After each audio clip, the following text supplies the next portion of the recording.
को मिली है, उसके लिए पूरा जोधपुर आज शर्म से एकदम से पूरी तरीके से इस घटना को लेकर चिंतित है। और हमेशा जोधपुर अपनाहित का शहर कहा जाता है और अपनाहित के शहर में इस प्रकार की घटना, वो भी शिक्षा के मंदिर में इस प्रकार की घटना कहीं ना कहीं विश्वविद्यालय प्रशासन के ऊपर सवाल खड़े करती है। हमने पूर्व में एक धरने प्रदर्शन में विश्वविद्यालय के कुलपति महोदय जी को यह अवगत करवाया था कि विश्वविद्यालय में अनेकों बार ऐसी घटनाएं, मारपीट की घटनाएं और अन्य बाहरी लोगों के आवागमन से जो घटनाएं हैं, उनसे ऐसी कभी घटना ना हो जिससे पूरे जोधपुर को शर्म के मारे नीचे देखना पड़े।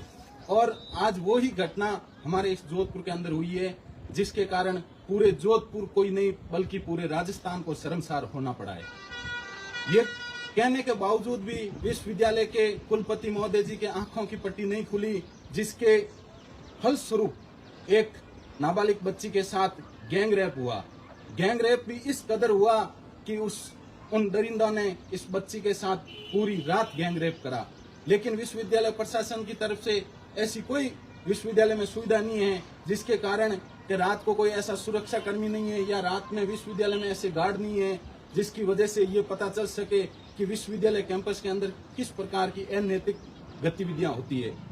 उसके बावजूद भी मैं सर्वप्रथम तो पुलिस प्रशासन और हमारे डीसीपी मैडम अमृता जी का तहे दिल से शुक्रिया अदा करना चाहूंगा कि उनकी एक पुलिसिंग की वजह से उन आरोपियों को, उन दरिंदों को कुछ ही घंटों के अंदर गिरफ्तार किया गया और सलाखों के पीछे पटका गया।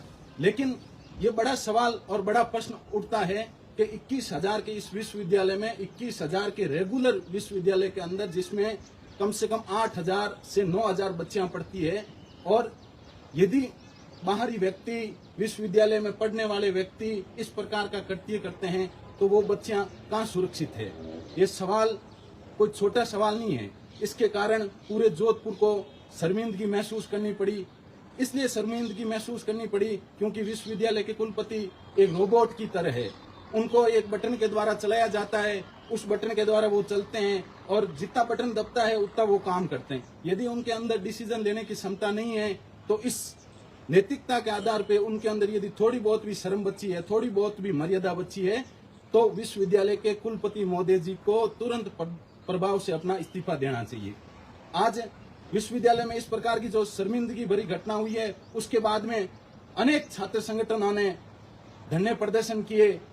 धरने प्रदर्शन करने के बावजूद कल भी हम सभी छात्र संगठन मिलके, सभी वरिष्ठ छात्र नेता मिलके एक कार्य प्रणाली, एक प्रणाली बनाएंगे। उसके आधार पर हम एक उग्र आंदोलन करेंगे। जब तक उस पीड़ित परिवार, उस पीड़ित बच्ची को न्याय नहीं मिल जाता है और इन दरिंदों को जब तक फांसी नहीं होती है, तब तक मजबूती से हम विश्वविद्यालय के लिए लड़ाई लड़ते रहेंगे, एक बच्ची के लिए लड़ाई लड़ते रहेंगे।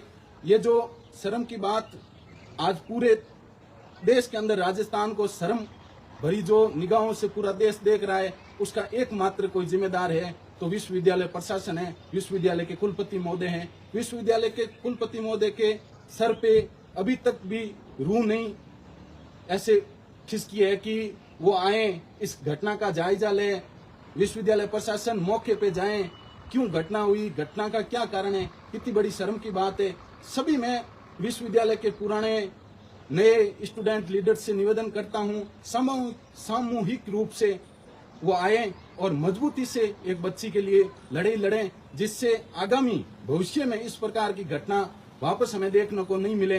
न्याय की लड़ाई घर बैठे रहने से, फोन पे वीडियो जारी करने से नहीं लड़ी जाती है, उसके लिए मैदान में आना पड़ेगा। आज मैं किसी कारणवश जोधपुर से बाहर था, नहीं तो इस प्रकार की लड़ाई के लिए सबसे पहले मजबूती से पहले भी कदम हमने बढ़ाए हैं और आज भी हम कदम को बढ़ाएंगे।